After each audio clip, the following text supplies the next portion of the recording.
Getting the design of your 360 questionnaire right is really key to the value of your programme, and there are a few different things to consider. Firstly, the shape and content of your questionnaire should always be driven by the purpose of the 360 programme itself and who is going through it.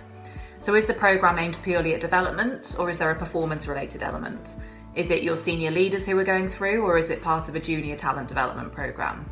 There are lots of things to think about that should drive how your 360 questionnaire is designed. One of the common design principles that should apply across 360 questionnaires, though, is that we should really be focusing on aligning the content, the competencies and the behaviours that we're measuring to your business strategy, your context and your direction.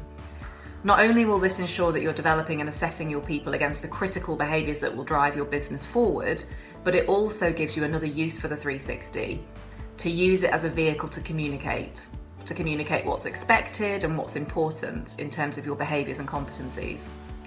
This also then makes it so much easier to create a narrative and a buy-in for the 360 programme that makes sense to people and in a way that aligns to the business priorities seamlessly.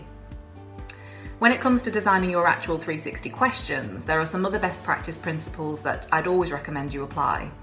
So firstly, just making sure the behaviour you're asking about is observable, something that others can actually comment on fairly easily.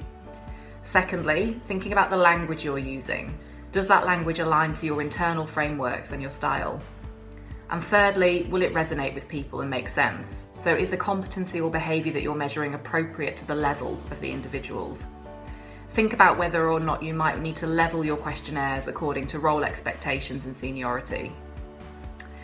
So in short, there are lots of things to think about with a 360 programme. It's intricate, it's high impact, and getting the design right is really key.